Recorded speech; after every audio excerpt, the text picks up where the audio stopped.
Hey guys, Professor Bill, Comic Book University, and Joe Fixit. This is going to be the whole 5-issue run. This book started January 4th, specifically, 2023. So the first week of January, boom, issue 1 was released. Issue 5 actually just dropped today, and I finished reading it, and I really liked it. And I remember a bunch of people asking me in the comments, hey, Professor, go and check out some of these other issues because they weren't really that good. I don't think that, Fixit really acted the way that Fixit should, even though it's Peter David who's writing it, and there's a big, thing about it. So I was like, all right, you know what? I like this last issue. I know I reviewed the first issue, so let me go back and read everything. So I went and reread all of the book. I reread issue 1 and read the other 4 issues, the whole thing. I really liked this. I genuinely did. Let's get talking about who made this comic book. Then we're going to go on from there, and I'm going to just tell you the whole entire story. I know, probably going to be some spoilers, but it is what it is, guys. So we're going to spotlight this, if you will. All right, so Peter David is indeed the writer, the original creator of the Grey Hulk. Joe Fixit, as it were. Yildiray Cinar is the penciler. Probably butchered that name, but he sure as hell did not butcher this art. He killed it on this art, and that's the pencils and the inks. He did both. So he did the whole kit and caboodle right there, and he had great color artists in the form of Dean Cuniff and Matt Mila. Ariana Maher did the letters, fantastic. Will Moss was the editor, and and of course Stan Lee and Jack Kirby are the creators of the Hulk. So, guys, yeah, to me this was absolutely spectacular. I'm just going to get into the art right now, and every so often I'll mention the art again, but I loved the art on this. I mean, of course, it's not the same as having, I'm really disappointed that I can't remember his name, falls asleep during streams, well, one stream in particular, particularly, I should say. So anyways, just really quick, it says in the title page, Bruce Banner has always feared that the Hulk will appear and ruin his life. But what happens when it's the Hulk who has built a life for himself and fears Bruce Banner will ruin it? What's so funny, I swear to God, all my years, 47 years, I'm alive now, all my years reading the Hulk, my first favorite character was the Hulk. I wanted to be the Hulk. I acted like the Hulk. Which kid didn't? And I never once thought about that with Joe Fixit. And damn it, if that wasn't probably the key thing that was subtle, that we never understood. Because I remember plenty of times when Peter David came up with some great, brilliant, very clever tactic for the Hulk, who was super sneaky. He wasn't the strongest one there was at all, right? He wasn't he wasn't faster than anybody. He had nothing special going for him. The one thing he had for him, besides reduced incredible strength, was he was very clever. He was very sneaky, right? He always wanted to have that step up on somebody, and that attitude just made him something special. Iron Man has changed his armor many times.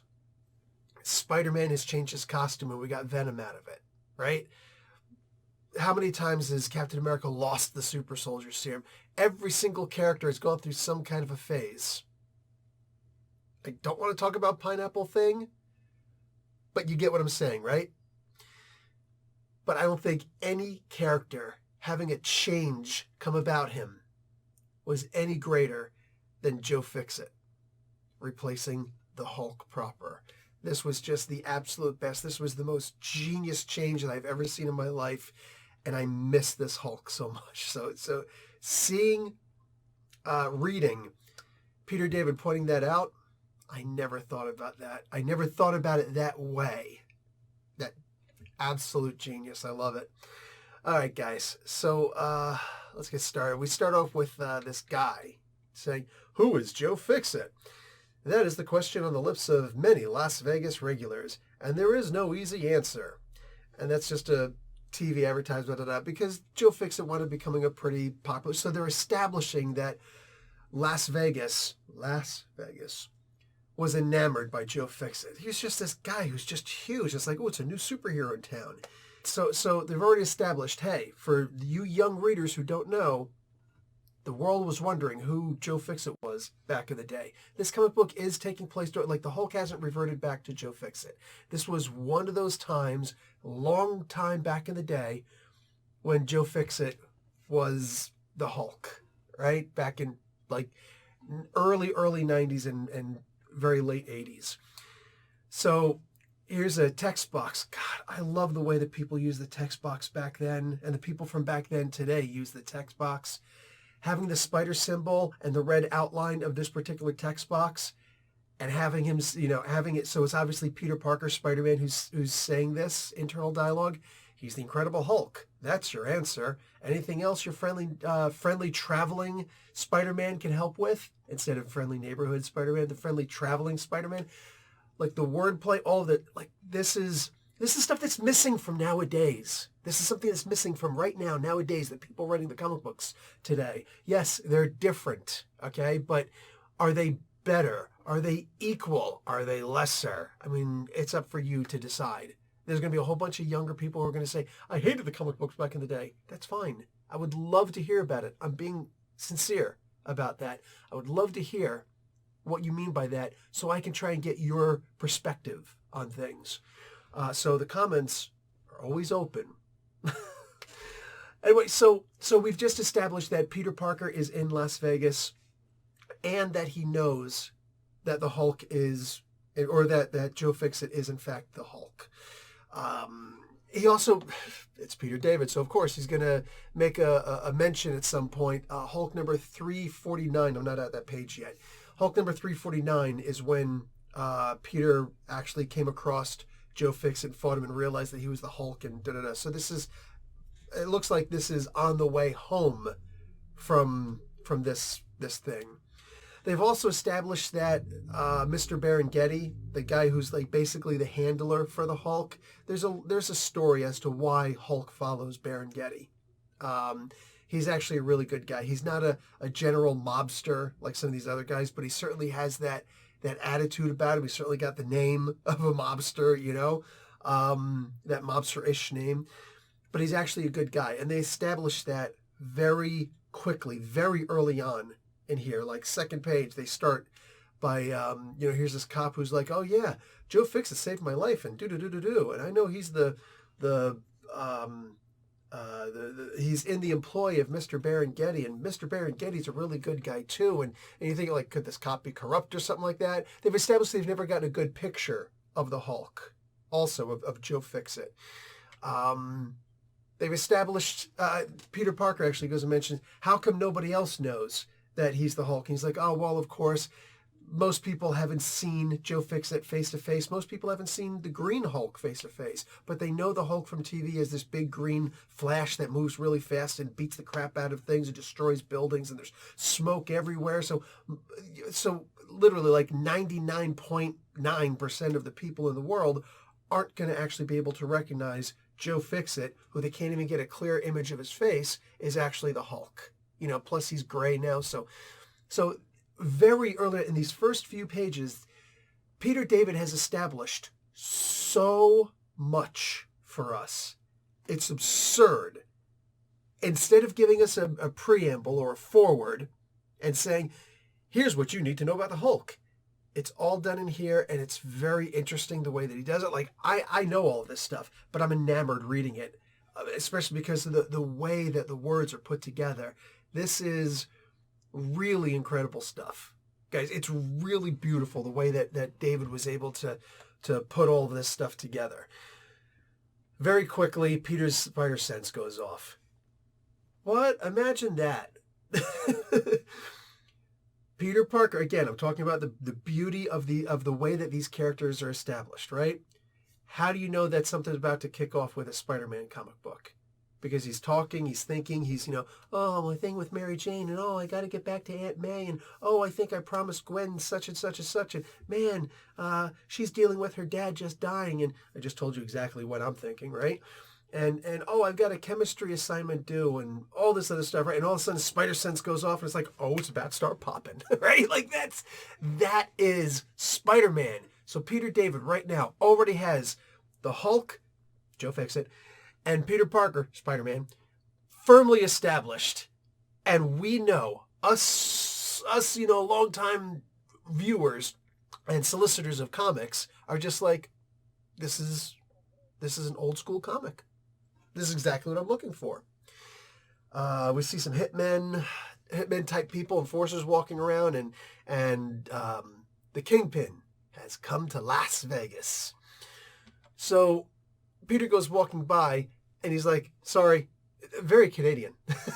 Very Canadian. Instead of excuse me, and he's just like, sorry, like that really quick, and he, like touches Kingpin's shoulder. You can see in the art, Kingpin kind of turns to the side a little bit, like he notices. When somebody like, grabs your shoulder or something like that, you kind of turn around, you look at that, then you look at them, like you want to keep that hand, that sort of thing. He has that. Something very similar. He just, boom, Kingpin, quick, snatches that hand. Peter, of course, could have avoided it, but why would he? Because then he's going to draw attention. If he's just like, I'm so sorry, I didn't mean it, sir, it was an accident, and things like that, he gets suspicious, and then, try and inspect, is there a spider tracer someplace on me, right? We know that Peter's going to put a freaking spider tracer on this guy. We know that, right? I would have actually liked to have seen the spider tracer, but I don't actually see it. What a shame. Anyway, the nowadays, I guess he just used like one of those things, the iPhone tracker, those little tiny things like a keychain, you just stick it on something. No, that's not an iPod. Anyway, one of those things. So look at that. Freaking Steve Ditko and Stan Lee figuring this stuff out a long, long time ago.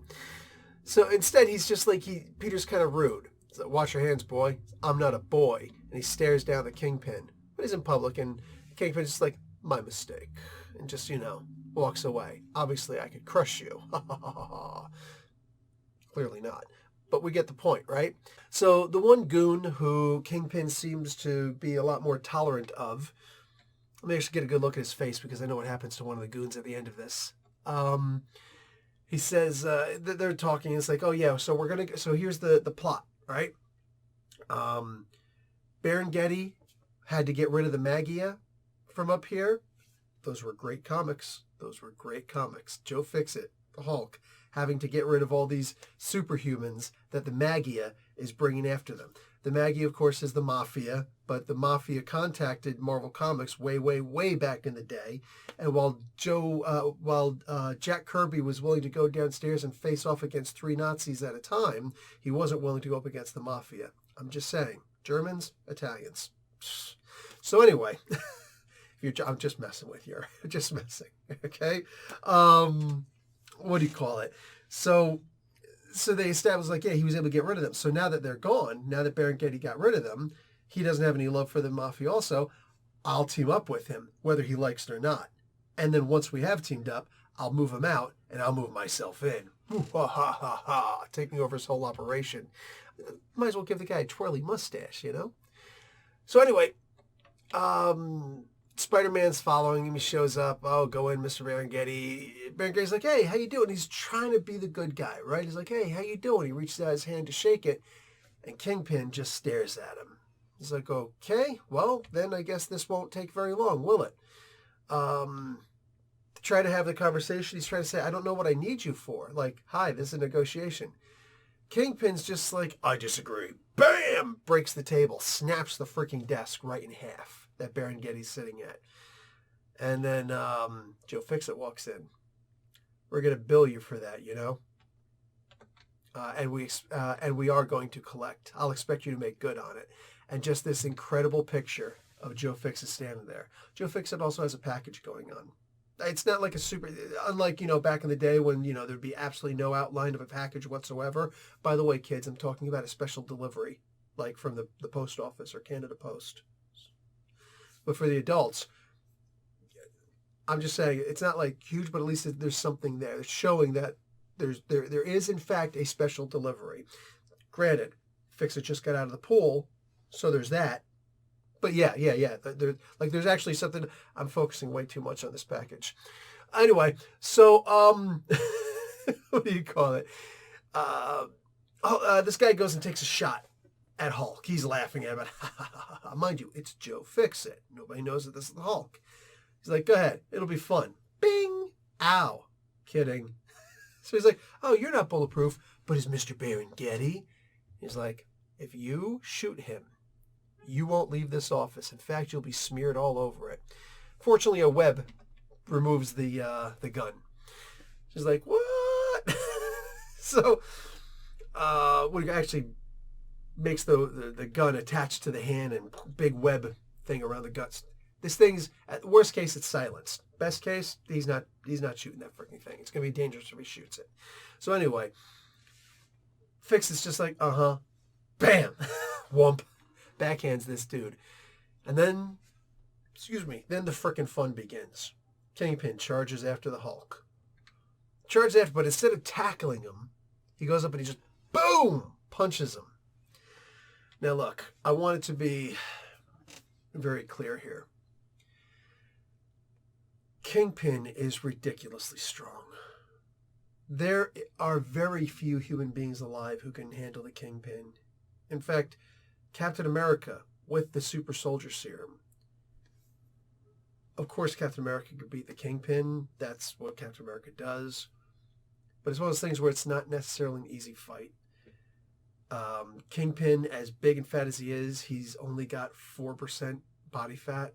Your average person has 11% body fat, right? Well, your average person back in my day. Nowadays, unfortunately, the BMI has changed a lot, and people have closer to 13% body fat. But what I'm saying is 4% body fat means very little of that bulk is anything but solid muscle. I mean, that's pretty wicked, you know?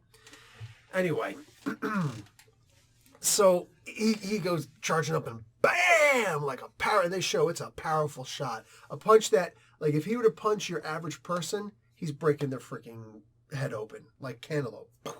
Gallagher back in the day with the Sledge-O-Matic. Look that one up, kids. Guy ran for governor of California. You know that? Then another one, he's like, boom, and then like, bap, bap, bap, hits him like, 3 more times across the face this time. And he's just trying to tackle him. And he's like, how is this possible? He goes for a punch to the face. Fixit's just like, say it's over. This is actually humorously important. He says, say it's over. Come on, you could do it. No? Then let me provide some incentive. Picks him up over top of his head. I love the art on this. Yildiray Cinar, man. Beautiful. Like the angles that this guy's got, right? Like if this guy wasn't an artist, he'd be a photographer at the very least. He's got his angles down packed, like boom, moving all over the room, but you could still, like, the fourth wall is just everywhere, and I love it. I feel like I'm all over the room, and I've got every single angle that I need to see to get all of the action in. He's really got this together.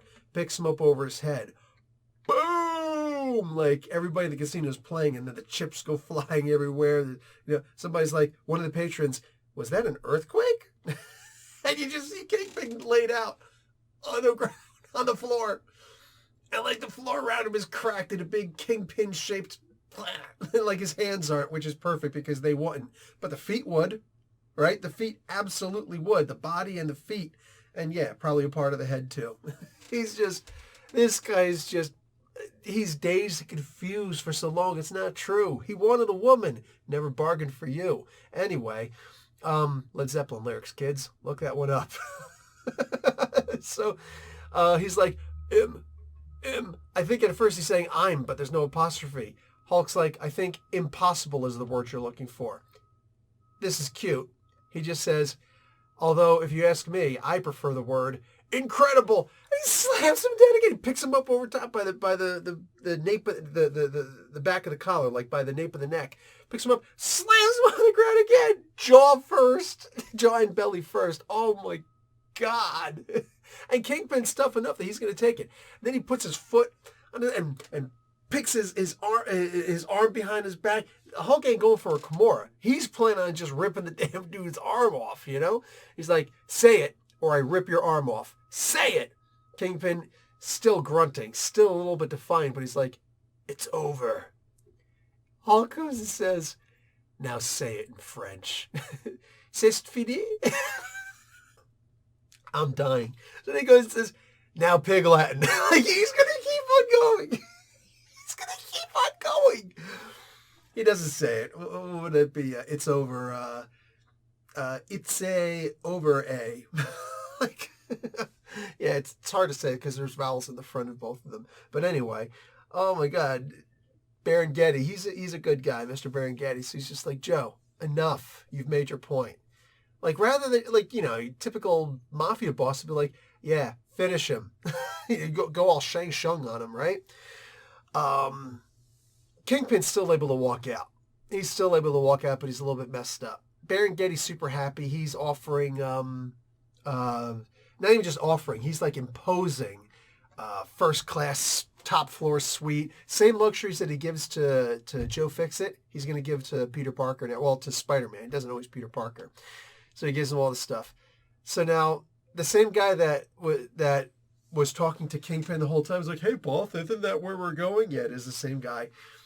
He just says, like, they're sitting in the car, leaving, and the guy goes and says, sir, you're bleeding a little, right? The Kingpin just, boom, crack. Dude's neck is like it. So this is a death. This is a death. Freaking guy's just like, I can't make my head go that far. Wow, it's like perfectly, like perfect right angle. This guy's dead. He wasn't putting up with that. And he goes and he wipes his face. Still some blood coming out the side. And he's like, all right, new plan. We kill Mr. Fixit. That's the end of issue 1. I loved this issue, guys. Oh, I loved it. Cover of the next issue, issue number 2 of 5.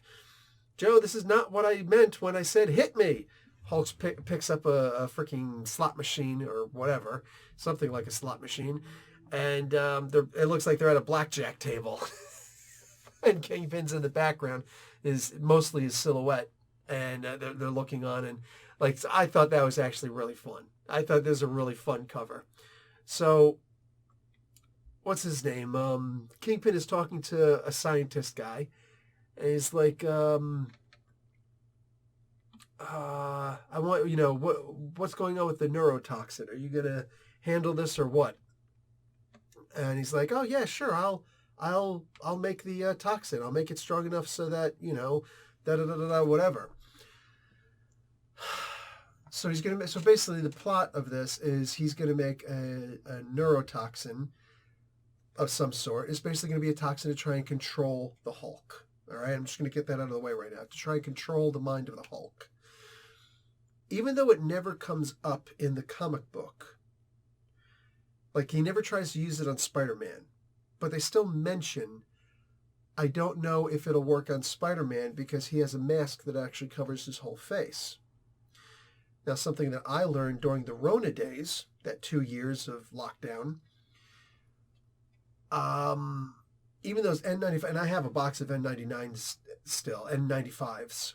The N95, one of the best masks you can get short of a respirator, it's still not going to protect you from the Rona, right? Because, your eyes. If somebody gets in his eye or you touch something that's infected and then you rub your eyes, well, you're going to get it anyway. It doesn't only go through your mouth and your nose. It's not just, an airborne thing, right? So, and that's with any disease, not just the dreaded Rona. You know what I'm saying? Like this is anything for the most part. So 2 things about this. One, I love the idea that they did that. I love the idea that they expressed and pointed this stuff out. It shows that they're learned in some way, at the very least, right? 2, it explains why Kingpin never used this against Spider-Man himself. Is it going to explain why he didn't use it against anybody else? No, it's not. But it gives the reason why he never used it in any of the Spider-Man comic books against Spider-Man proper. Love this. I adore these little attention to detail type things. So Spider-Man is wearing a Las Vegas Aviators shirt, and on the back, I don't think we see it. Oh yeah, we do, later on. It says Jameson 62 on the back. 62 is a nice one. I like that. But Jameson, he goes and he puts himself under the name J. Jonah Jameson. Obviously, this is one of those kind of things where as adults, we're going to be like, well, why would he do something like this? Because he's going to get in trouble. It's going to be traced back, and they're going to be like, wait a second, Peter Parker was out there. So maybe, of course, but it's a comic book. So there's that rule of relax, you know? So I loved this. Also, in my head, that's Luke Cage. Talking to him on the elevator. Hey, watch where you're going, Jameson, you idiot. He was so rude. I love it. But here's where, this is not a kiddie comic. Peter, as Spider-Man, goes walking in to the Hulk's room. What do you call this? Joe Fixit. And Hulk's sitting there with his shirt off, like, what's up? Pick a lady. Pick any place to sit. Or any one to sit on. Like, sit down on anything or anyone. It's like, oh, dude, this is so wrong. God, this is so wrong. Also, how come I'm not there? I wasn't such a moral person when I was that young. Anyway, so yeah, these are basically hoes. They hoes. Okay, look, it's not about disparaging someone's profession, okay? The oldest profession, right? But at the end of the day, like, we know what these women are. Okay, come on. There's a moment where one of them one of them is somewhat redeemed in Peter David's eyes, like, oh yeah, he's called the Kingpin? That's interesting. It's in this issue. That's interesting. So he's the 5-pin. He's like, wait, what do you mean? Well, the Kingpin is the 5-pin because you can't get a strike if you don't hit the Kingpin just right. It's like, oh, I'm going to hit him just right. You can trust that. There's no real point for that, but it's a nice little thing. So now anybody who read this comic book, if somebody says something about bowling or whatever, and you haven't seen the movie Kingpin, you just be like, oh yeah, the 5-pin is Kingpin. Bing. Suddenly, comics have made us smarter. Don't judge. Peter says, I'm tired, so, I just came up to say hi, but I'm going to go down to the casino area because I feel like going down to the casino area. Kingpin, meanwhile, is testing the serum. Tells us one dude who's apparently a mutant or something, come and attack me. He's like, well, I don't want to go at it all against you. And he's like, well, he uses his cane to, the head just kind of pops off and tries the serum. He's like, and these big fingernails come out, basically like marrow, but not. And he goes after Kingpin, and it's assumed that Kingpin beats the living snot out of this guy because he lives, this guy, well, we never see him again. Like, he doesn't employ this guy to do something. No, like, he's done. All right. So we all saw the Daredevil movie, right? That original Daredevil movie. Yeah. So there's that. Anyway, limo goes pulling up while Peter's outside. Very funny thing here.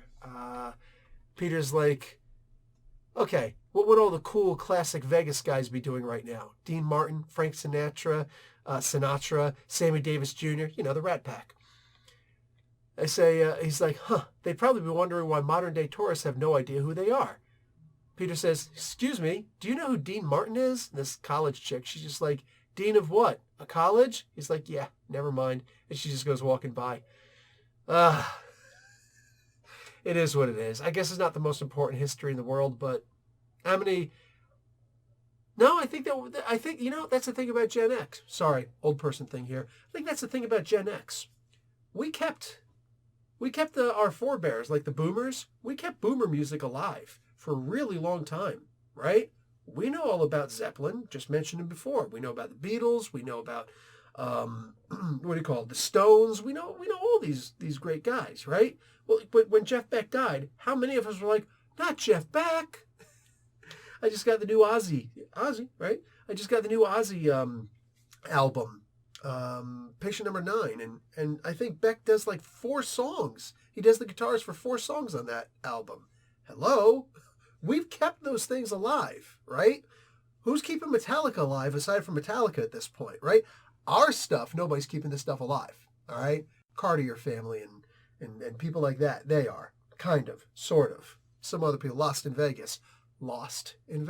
Hey, just got it. Las Vegas. Anyway, some of those guys are. But anyway, so Kingpin in the limo pulls up and Peter's out there again. Doesn't recognize Peter because Peter's a nobody. But Peter, of course, recognizes Kingpin. Fisk is like, what are you staring at? He's like, you got a cut right here. He's like, so I do. So he wipes it.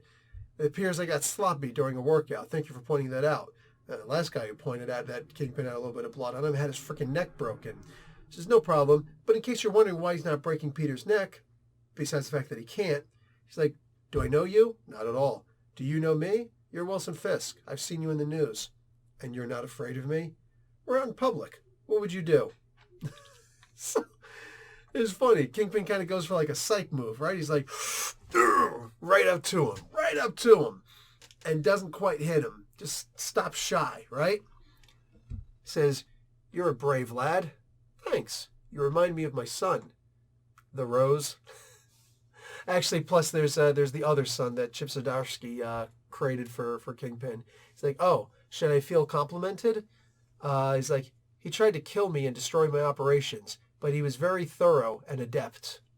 It's like, here, enjoy yourself. And he gives him $100. And here's something that's a little bit silly. Because he's like, and he thinks about it. He's like, this is blood money. Where do you get the money from? And he crumples up and drops it on the ground. Here's something that's interesting. Oh, and this can actually turn into a slightly larger conversation, but I'll try not to. In the previous issue, once Peter saw the Kingpin walking through the bus station / airport / Las Vegas version of Port Authority. Yeah, I'm a New Yorker. New Jersey, New Yorker. What do you call it? He had to pay $100 to cancel his ticket, to get a refund on the ticket. So he's just like, I need a refund. He's like, it's going to cost you $100, because you got a non-refundable thing. He's like, that's fine. So $100 removed from that thing. You're always able to get the insurance on it. So first off, really quick, this would have covered that. It's like, I had to stay because of you. Yes, I'll pay for myself, whatever, da-da-da. So now he's kind of out $200. You can argue he's only out $100. It depends on your philosophy or your madhab on morals, right? Morals. But anyway, he says, or he just drops it. But to me, it's like, I stopped and I thought about that. I'm like, this is actually a pretty good lesson. If he would have paid the extra, I don't know, for a bus ticket, it used to be $3. Nowadays, like $6. But with most things, you can get the insurance on something to extend the manufacturer's warranty an extra year or two. And then you're covered in case something happens. You have to make sure what's covered. Because sometimes from manufacturer defects, if there's a manufacturer's defect, then you're going to cover it regardless. It doesn't matter if it's a 1 year for manufacturer's defects, but 10 years from now, a manufacturing defect happens.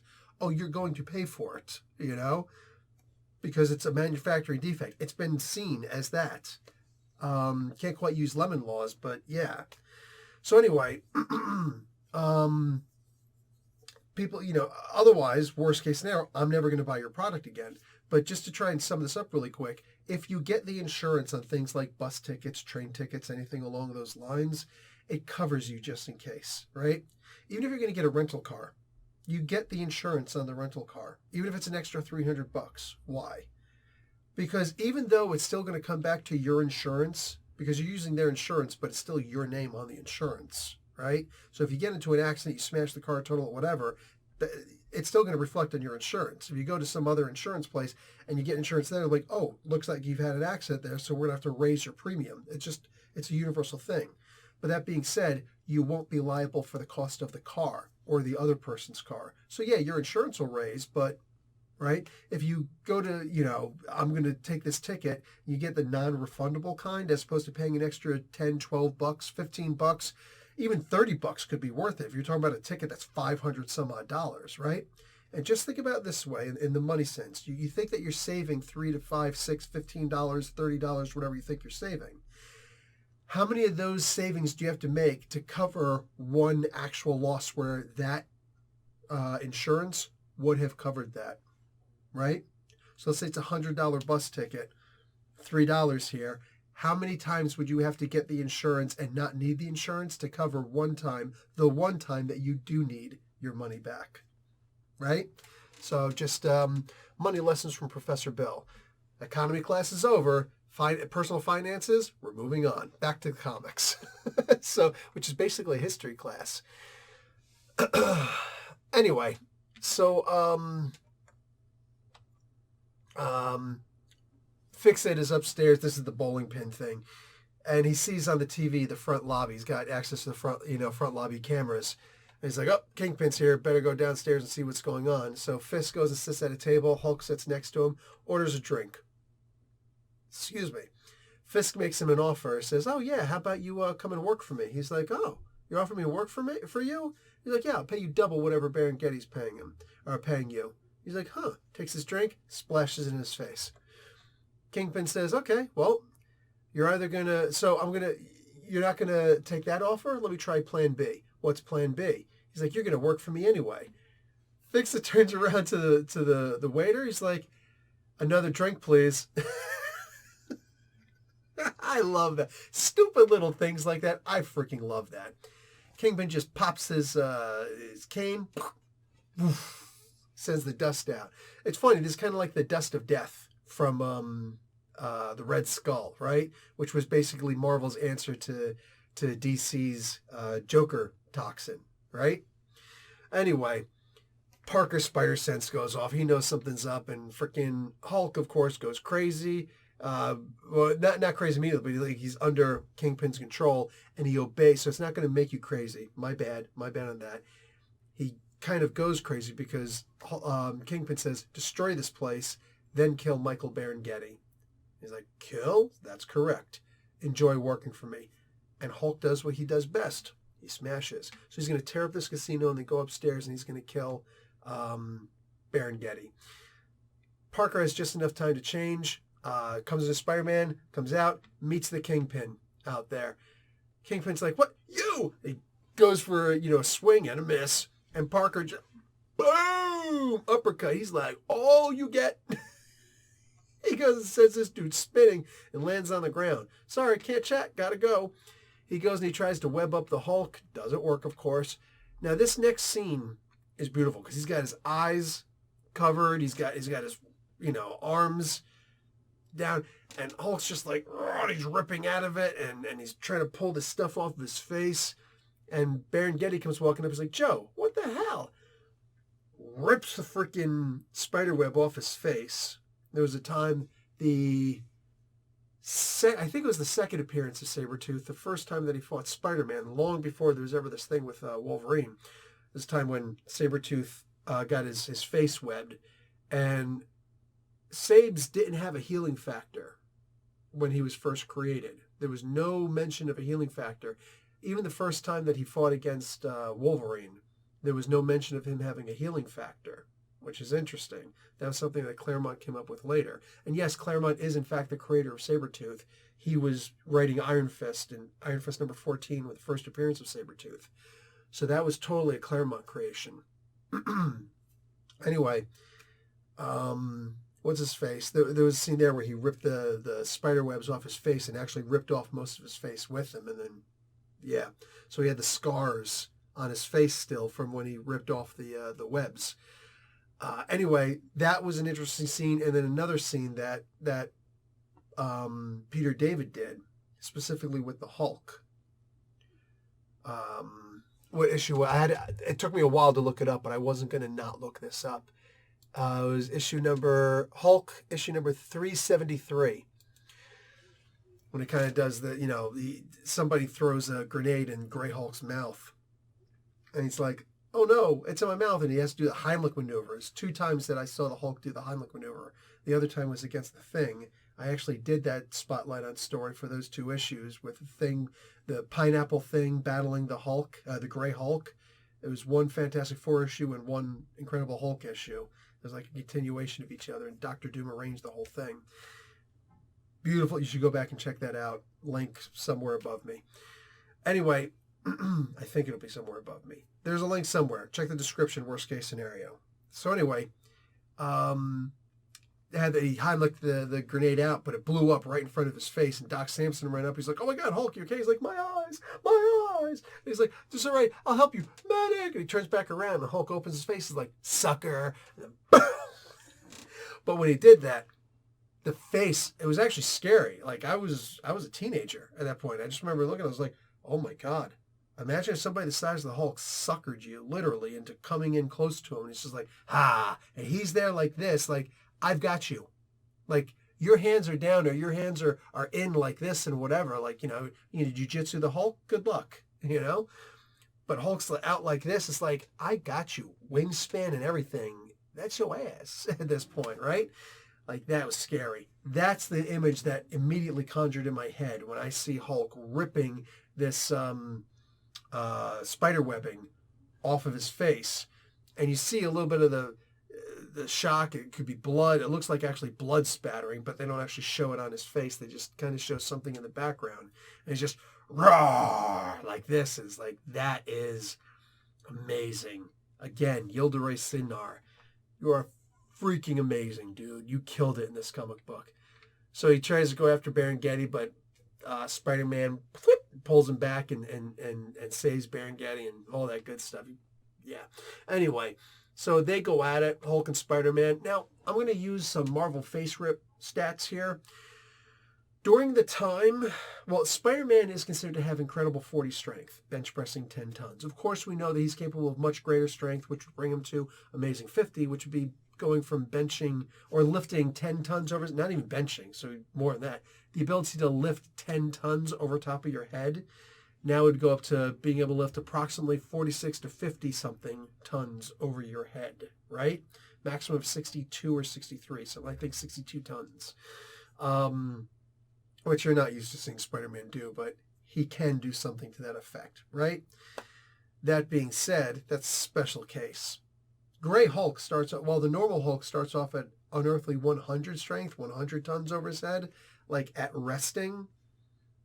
This motherfat head only starts off being able to bench or lift 50 tons over his head without resting. Amazing 50, right? And when he gets angry, it goes up 2 more levels, 75 to 100, right? So how angry is he right now? Well, he just roared.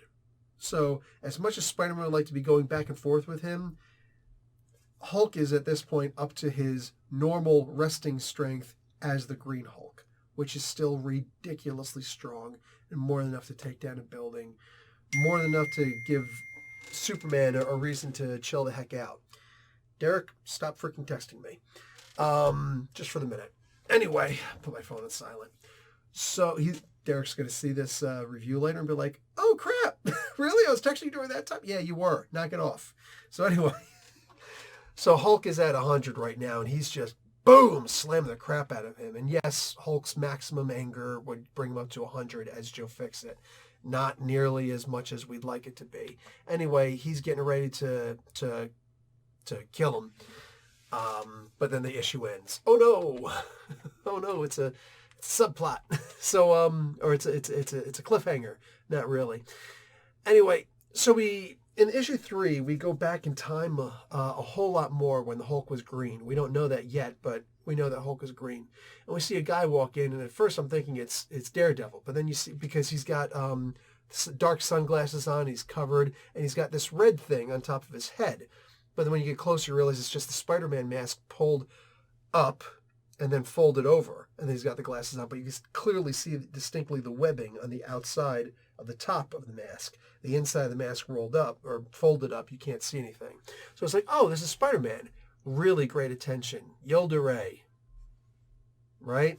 And of course, he was being told to do this by Peter David. So this guy just knows these characters. But Bruce Banner sitting down having coffee. Spider-Man walks in. He's like, "Oh, hey, Bruce Banner, you must be what do you call it, drinking decaf, right? Because you don't want to freak out. I don't want any trouble either. Just let's be cool." He's like, "Hey, so who are you waiting for?" "I'm just waiting for," and Banner says, "Crusher Creel." He's like, "Yeah, how did you know that?" And then Crusher Creel comes walking in. That's the Absorbing Man. Freaking beautiful pick, man. Beautiful pick. Like, these entrance scenes are just extra specially good, right? The rest is really good, but like the entrance scenes, amazing, superb.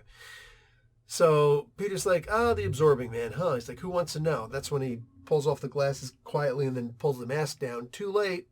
You just know I'm white, but you still don't know what I look like. But clearly this is Spider-Man, right? He's like, "What are you doing here?" And he's getting ready to fight him.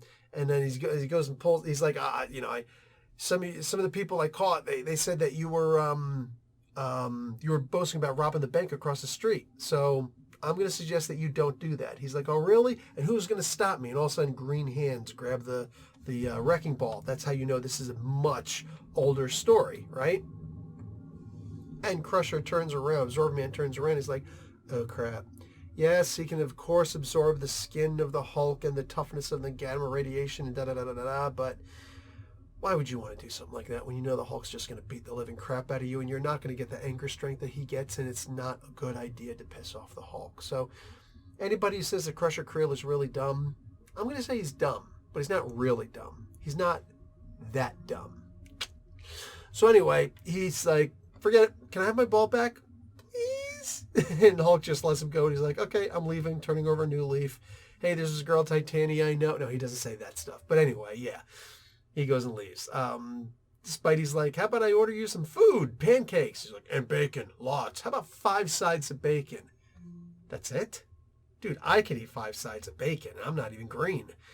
With envy, maybe. Anyway, so they go and they start talking. And this is when they show Spider-Man getting a different perspective on the Hulk. He's like, how come I didn't know you could talk. And it's like, I could always talk, just nothing to say. People are always trying to, beat me up, arm me, and all these different things, and Hulk have to smash. He's like, oh, yeah, I thought that's all you ever said was Hulk smash. He's like, nah, I can talk. What do you want to talk about? And all of a sudden he gets shot in the back of his head. He's like, what? Some SWAT guys or whatever, some task force comes walking and is like, Hulk, come out with your hands up. He's like, oh, please don't do that. We were just going to have breakfast. And then all of a sudden, Hulk smash. And it's the old Hulk with the green bricks on it. God, I love this. Oh my God, this is just amazing. Back in the day. So, but when he does that, like Hulk accidentally throws a car into the diner. Spider-Man gets knocked down. He's like, why? Oh, why? Like that. And then he kind of wakes up and he realizes he's on the floor, modern day Las Vegas. Why? And then here comes the Hulk's boot right on top of me. Moves to the side really quick. Joe Fixit's boot, right? I love this transition. Oh, man. Peter David, please get healthy so we can keep getting more amazing comic book issues like this. I love this.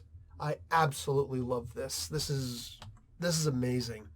Hulk screaming out, stay still, instead of Hulk smash, stay still, because he's smarter now. He's like, wait, stop. Bruce. So that whole thing in the back was not just to have a really cool transition to what's happening now and the idea that his life flashed before his eyes for a second, but it reminded him, you're Bruce Banner. And it told the audience that Peter knows that Hulk is actually Bruce. So he sees that and he drops it and he's like, I know you. And all of a sudden, he doesn't even get the chance to be like, I'm not Banner. I'm not puny Banner. Instead, Banner starts screaming at the Hulk in his head. And this is interesting because later on in the Grey Hulk's days, way back in the day, he and Banner would actually start fighting with each other. And he'd be fighting with the old Green Hulk also, trying to close everybody up through different doors, right? That's when Al Ewing started doing the green door. I'm like, this is effing brilliant. This is pure genius. Because everything was about doors back then, shutting other Hulks and Banner and all these things behind doors.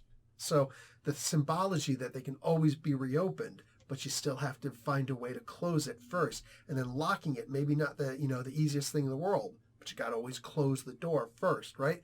I loved all of this, right? So this is showing that this is apparently the first time that Banner's talking to Hulk. Because he's just like, what are you doing in a suit? He's like, what are you dressing nice for? And this is something that's absolutely amazing. They're talking back and forth, and Hulk is actually really patient. It's Banner who's the one who's not being patient. He's very impatient. He says, why don't you get out, huh? I never wanted you in my mind, in my life. You're the intruder. Some big rock, boom, falls down in between them. I don't really understand what that rock is. I hope that at some point Peter says what that rock is or what the symbology of that is, or just the idea that at some point or another, actually, did he? Yeah, he didn't throw anything up, so I don't know why that happen per se. Anyway, maybe there was something back in the day that I'm forgetting that happened. Like, there's some symbology of this. If you know what the symbology is, I want to remind you, there's a comment section below. Otherwise, if you don't know what this is either, let me know, because this is, to me, I'm hoping this is significant. So Hulk says, "You don't know anything, do you, Banner? You think I was, what, created by the Gamma Bomb? Then why doesn't She-Hulk have a monstrous side? Or the leader? I was always inside you, Banner. Always. I'm how you survived to adulthood, how you coped with your father. Your personality splintered decades before I showed up. So how about you say thank you?" He gets, like, he holds his shirt and holds him close, and he's like, "So how about you say thank you?" Banner looks, and it just immediately spits right in Hulk's face. So Hulk kills him. No, seriously, he grabs him, he snaps his neck, and he leaves. Obviously, he can't kill him. One can't kill the other, whatever, but yeah, he breaks his neck and just leaves him there, and it's going to take a while for him to get back up. I think that he was really taking advantage of the idea, Peter David, because I know from talking to him and his daughter, his third daughter, I think it is, youngest daughter, I know from talking to him that he still reads the comics to this day. And of course, I can't just take somebody at their word, because everybody's like, "Oh, of course I read the comic books today." No, he actually does. I talked to him and I asked him, like, "So, like, some of the stuff that's going on with the Hulk nowadays, like, I love what he's doing and da-da-da-da." And it kind of goes over, like, when it crossed over with such and such, and like, the back and forth thing, this was when Ewing was writing the Immortal Hulk. Peter David really does actually still read the comic books, which is amazing. Stan Lee didn't even read the comic books. You know what I'm saying? So, yeah. Brilliant. Absolutely brilliant. I shouldn't say he never read the comic books, but like when he got older, he couldn't read the comics because his eyes were just horrible. There was no fixing that. So anyway, Hulk jumps out of the freaking casino, makes a big hole in, okay, on Spidey's part. So he's trying to figure out what to do right now. There's the mention that this antidote, there is no antidote for this per se, but they're going to try. Peter goes and he gets in this guy's face, and he's like, the guy who created this toxin in the first place, he's like, "You better figure something out." So he does, you imagine he does, but he gets all intimidating on him, and he actually does the Spidey light, which I love. You almost never see the Spidey light anymore, right? But Hulk is sitting there still in the mindscape looking at the dead Banner. And he walks up, he's like, "Fine, Banner, Banner!" And Banner wakes up. But he wakes up to realize Hulk was in mid-jump. So he wakes up and he looks down. But something that's very important to notice, it's still dark out. Like all the cars, as you can see from the angle, you can't see the sky, but you can see that all the cars have their lights on. The buildings have their lights on. It's not quite the city of lights that Paris is, but there are a lot of lights in Vegas. Las Vegas. Anyway, so Banner's falling. So this shouldn't be that much of a surprise that he immediately turns back to the Hulk in the 4th issue, right? 4th issue shows up, Rhino's on the cover. I'm looking forward to this like crazy. What do you call it? But anyway, so later on they show that he turned himself back into Banner just for a second, but he landed as the Hulk, because as Hulk, he could take that fall. Not a big deal. As Banner, he's not going to take that fall. But, he already killed him, doesn't want to kill him a second time. So I love the idea that Peter David is still going with that sense that Banner can die, but he's going to rise again as the Hulk. Absolutely love that. So Kingpin is talking to all the other bosses, of the casinos. They're not all mobster. In fact, I don't think any of them are, for the most part. Not big-time mobsters, right? Just little small-time chumps. Kingpin's like, "I'm taking over and you're going to take on my protection, otherwise you're going to get hurt." And he's like, you never know who could show up. Later on, they show that Rhino is actually here, and also so is Electro. And, it's cool. They're both who they are. Hulk and Peter are kind of going at it with each other again. And Banner, who's alive now, is actually like screaming in Hulk's head again, "You need to stop, you need to stop, you need to stop." And at one point, Hulk, great art by Yildiray Cinar, dude, and colors also. Hulk gets up and just, shut up! Super loud like that. I love this part. Parker says, geez, it's like fighting Black Bolt. Who knew his lungs were so strong? And he grabs Peter. Beautiful scene. Beautiful scene here. Grabs him. And Peter says, with the red outline of the text box, cripes, this is it. This is how I'm going to die. Joe, please don't. And then Joe kind of breaks out of it and just drops him, right? Well, you don't actually see that, but he's not going to freaking kill him. But he chokes him. He's choking him. He pulls his fist back to punch him, but he's just like, And he realizes this isn't who he is. And he actually likes Spider-Man, right? Like when you see some of the interactions that Joe Fixit has had with Peter Parker, even after he got punched to the moon, that's explainable. Anyway, all beautiful. I absolutely love it. So now we're going to see freaking Count Nefaria of all people. Oh my God. Count Nefaria from the Magia, of course, is going to involve himself in this. Count Nefaria, make no mistake, he's the biggest joke of a freaking character. That being said, he's a freaking awesome character, right? This guy actually has impressive strength. He's got the same powers that Wonder Man has, essentially, except he doesn't have to turn into an iodized form. He's as big and strong as Wonder Man is, you know? Flight, invulnerability, all the same powers. Ridiculously powerful. But he almost never uses that. You know what I'm saying? That's so weird. But he goes and hires a couple guys. He hires, I thought this was actually Blacklash for a second, but it's regular old Whiplash. I forgot Whiplash looked like this back in the days before the Iron Man movie. Whose anniversary was recently. Rich, you the man. Also Hydra Man, which, of course, why not get Hydro Man, excuse me. And then the Masked Marauder. I actually forgot about this character, because like this is old school Daredevil here. I generally forgot. I actually had to look this guy up because I forgot who the hell he was.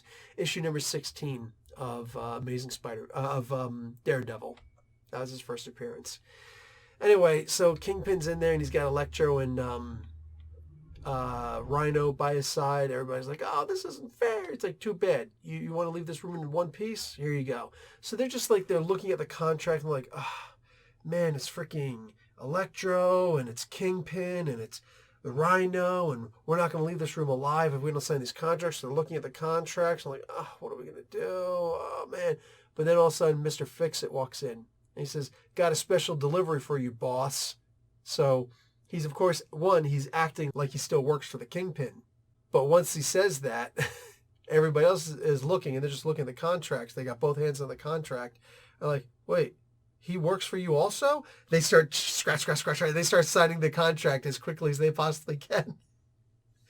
I love that. Guys, remember, as much as we may all love Spider-Man, this is not a Spider-Man comic book. So Spidey was about to get killed in this? Yeah. You know, it was in a Spidey comic book that he knocked the Hulk up into orbit. It is what it is. And you can say, oh, there was a reason for it, the cosmic power, the universe captain thing, and I don't care. All right? It was still a Spider-Man comic book. That's why that happened. Right now we're in a Hulk comic book, a Joe Fixit comic book. So it should go very similar to this. I loved this. I absolutely loved the respect that they put on his name. It's like, unmask him. Electro's like, with pleasure. Goes and pulls the mask off. He didn't tattoo his face, but he did some kind of paint all over Peter Parker's face. So it looks just like the Spider-Man stuff. You can see his hair, but it's painted red, the same color as his costume and all that stuff. He's got the lines across it. He looks like freaking Spider-Man, but with hair. It's the goofiest, freakiest freaking thing imaginable. So Spidey's just like, huh. And he punches Electro so hard that when he hits Rhino, he actually sends Rhino into a bookshelf. Crash! Like that. So it's going to take a minute or two for Electro to wake up. Walks over by Baron Getty because they went and hooked up again with each other. Like, you know, hey, what's up? And he's like, now get out from behind my desk. He's like, as you wish. Rhino's already back up, of course. He's like, what?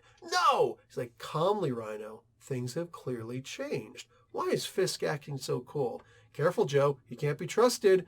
As he puts his mask on. That's what Spider-Man says. Kingpin walks up. Boop. Tries to give him another dose. Have a second dose. And he's just like, oh, no. What's going to be? He's like, fix it. kill him. And he points to Getty. And Hulk is just like, no. He grabs him by the wrist, judo flip. Not even a judo flip. He just overhand flips this mother fat head. He's like, I don't think so. How? He's like, nose filters. We gave him nose filters that you're a scientist. He implies that the scientist, that guy's dead. Implies that that Kingpin scientist gave him nose plugs that would protect him from the freaking venom. So he goes and he picks him up. He's like, remember what I did to you the other day? I was just getting warmed up. He's going to start slamming in the freaking ground again. It was like, Rhino, now. Rhino's like, it's about damn time. Now, I know that a rhino's horns are actually blunt, but they would still impale a human being. I'm just saying, if I take an unsharpened pencil and I jam it into you, I'm pretty strong. I'm pretty sure I'm strong enough to actually puncture you. You won't like it. I won't like the results. You know what I'm saying? Jail sucks, but I'm saying. So I would have liked to have seen a little bit of blood, but whatever. I guess they wanted to make it PG enough, you know? A whole bunch of people start getting out of there. Electro starts waking up. Quick, I need a lighter. Anybody got a lighter? Getty throws him a lighter, so he gets to be a part of the hero. Electro knows what he's doing. So do we. He jumps up on the ceiling, ignites the lighter, puts it up close to the fire extinguishers. Electro's like, oh, no, you don't. Psh! Oh, yes, he does. I don't know if you guys know this or not, but long before the Pokemon game was invented, Peter Parker was still playing Pokemon, and he knows that the best character to use is Squirtle. The best starting character to pick is always Squirtle. Why? Because, yeah, it's going to suck getting the vine whips of Bulbasaur on you all the time when freaking Blue or whatever the hell Gary, shows up, your arch nemesis you have to name. Whenever this guy shows up, he's going to be using the Bulbasaur to do the vine whips on you. You just tackle this guy to death if you get your guy up high enough. Here's the thing, though. When it comes to going against electric types like Pikachu and against fire types like Charmander, bro, I mean, you're just going to waste them. You know what I'm saying? So there's that. Did I just go into Pikachu and Pokemon? Anyway, pick Squirtle. He's the best. Squirtle. Okay, let's move on now. So Kingpin's pissed because Hulk's just like, boom, just one-shots freaking Rhino. Doesn't knock him out, but he does knock him down. He's off balance, so Kingpin jumps up. I had enough of you. Pow! And just gives his best freaking sucker punch he can. Actually knocks the Hulk down to the ground. Yes, my peeps. I actually do believe he's capable of doing this. So this guy can easily lift 800 pounds over top of his head. You could argue a ton over his head. You know what I'm saying? With some serious strain, maybe not even that much strain, but with enough strain, he can lift probably a ton over his head. That's 2,000 pounds, right? Yes, the Hulk, even at resting, is, 50 tons, but still. Like, a kid who sucker punches you, it hurts. Is it going to knock you out? No. It could knock you down. Especially when somebody's charging at you. And if we're using the face rip rules, don't forget, charges don't use strength, they use endurance. There's a difference there. Anyway, so that's when all of a sudden Nefaria and the Masked Marauder and Whiplash and Hydro Man show up. And he's like, oh, yeah, you're really strong, but are you bulletproof? It's like, why the heck is Count Nefaria? He could just go after these guys one at a time and just take them out. Like, what the frig, man? Anyway, so final issue. Final issue shows up. I love this picture. Hulk and Spider-Man and a couple of girls driving in a pink Cadillac with money all over the place. I love this. It's just freaking funny. Aretha Franklin right there for you. So anyway, he's like, nope, I didn't think you were bulletproof fists. He starts shooting, but here's Rhino. He goes and he jumps in and he's like, yeah, I'm not, but the Rhino is. And then one of the bullets goes back and hits Nefaria. I'm not entirely sure why he's hurt. But he's not killed, but he's like, oof, when he gets shot back. I don't know, whatever. Masked Marauder goes up and shoots some kind of an optic beam. It hits Spider-Man full on, but he's okay. You know what Daredevil said I should try next time I fight you? Closing my eyes and letting my spider sense guide me. In other words, you're not exactly Doc Ock, fella. I like that. I really like this goes to show you that my man Peter David reads the comic books, and he's read all of these comic books. Because like I said, this is going back to Daredevil. Way, way, way back in the Wayback Machine. I loved this. Because you really got to get a good impression of who Daredevil is when he would start fighting all the Spider-Man enemies, but they would be a lot harder to deal with. I absolutely love this. Hydra Man shows up. Hulk and Spider-Man are like, bring it on. Whiplash goes and does an electric charge. Like, didn't we just do this electricity thing? Knocks the Hulk out, at least stuns him for a moment. Peter goes and picks him up. He's like, oh my God, you're so heavy. He's so heavy that the tiles of the ceiling that he's on actually break. So Peter starts falling with the tiles stuck to his feet, lands right in Kingpin's arms. He's like, oh, thanks, pal. And freaking Fisk is sitting there they're both looking at each other like, So stupid, but I love it. Peter's like, it's like, let's never speak of this again. Kingpin's like, agreed. Love it. Whiplash goes up and tries to smash onto Fisk with the electric whiplash. Come on, Whiplash, hit me with your best shot. It'll be funny. That's what Electro says. Grabs onto it. He goes and shoots him with the electricity. He's like, that's the boy. Hit me with everything you got. Now let's see how you take it. So, like, duh, Electro can absorb electricity also. He doesn't just generate it. Sends it back. This guy just gets fried and boop, falls right out. He's done.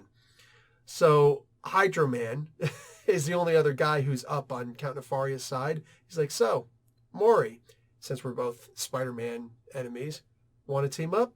He's like, sure. Why the hell not? Fisk is like, now hold on, Dylan. I haven't authorized any additional hires to the team. There's a vetting process. Electro's like, you think I give a damn about your vetting or your profit, or your process, or you? And they just go to a jet. It says, it's sunset, nighttime. The strip is completely lit up, and you know what that means? Showtime. Oh, chow time, because he's absorbing all the electricity in Vegas that he can get his hands on. I forget. I think it's like a 50-mile radius. At least it's minimum a 2-mile radius. So I mean something like that. He's getting a lot of electricity. Again, where Baron Getty's a good guy. The guys surrounding Baron Getty are like, should we get out of there and open fire, Mr. Baron Getty? Baron Getty says, can you assure me that you won't hit any customers? The one guy says, absolutely. Then the lights all go out because of Electro. So Baron Getty's like, how about now? Same guy says, not so much. He's a good guy. He's really a good guy. He's not going to endanger anybody. Also, it's nice to see that Luke Cage wannabe guy is back here also. So anyway, Cripes, I've never seen Electro charge up this way. He's like, let him take his best shot. And he does. Electro goes up and he does a zwack against Hulk. He's just like, and he falls out. He's unconscious. Damn. He's like, what did you do? He's like, I gave him a heart attack. It took every light in the strip just to get enough juice up. But he starts shooting at him again. He's like, dodging? Is that the best you can do? He says, how's this, traitor? And Electro comes up and smacks Electro right in the back. Where the hell did you come from? I thought you washed away, Hydra Man says. You think some water can stop the rhino? He says, no, but how about a tidal? Or he says, no. A tidal wave? Abso-freaking-lutely, sends this guy flying. Fixit and Spider-Man are in between Hydra Man and Electro, and so they're just like, let's get him. And they jump. Hulk jumps. I'm saying, that's Hulk's thing. He jumps. He leaps. Nobody else is famous for leaping, aside from, like, what, Leapfrog? Get out of here. So he leaps. Boom! These two hit each other. Uh-oh. Remember what I said about Pikachu versus Squirtle? So they both get jacked the hell up. And then the comic book really just ends at that point. There's like 2 more pages worth of, hey, what's up? That's it. I loved this. I love this. Guys, I'm sorry. I know there's a bunch of people who apparently didn't like this. They thought that Hulk was being treated out of pocket or whatever. I completely disagree. I mean, like, there were some silly parts in here, but that's fine. You know, Peter David's older now. He's not in great physical health anymore. You know what I'm saying? And he just wants to have fun. He wants to smile. And I think that he is one of the absolute nicest freaking guys in the world, one of the kindest hearts in the world. And I think he just wanted to have some fun. And he still kept very true to character, to form. So I loved it. Personally, I absolutely loved this. I see absolutely nothing wrong with this. And I am genuinely looking forward to many more. And I imagine that they're going to start to get bad after a while, right? Because he had this good idea. How many more good ideas is he going to have with the greatest character he's ever done, the greatest version of the character that he's ever done in his life? Hopefully many. Keown. Can't remember if it's Mike Keown, but yeah, Dale Keown. It's a messed up name to say, all right? Sorry for butchering it. One of the greatest artists of all time for comic books. Dale Keown. So anyway, I knew I'd figure it out at the end. So all you guys who typed in advance in the comments, keep them, because you remembered before I did. Anyway, bang, there you go. I thought this was fantastic. I am looking forward to many more from this guy. I'm going to try and do a lot more like State of the Channel at this point. I'm going to try and do a lot more of these full stories in the form of spotlights on story from now on, because they are a lot of fun, very enjoyable. I will talk to you guys later. Yeah, my usual out. Like the video, watch an ad. Professor Bill, Comic Book University. Class dismissed.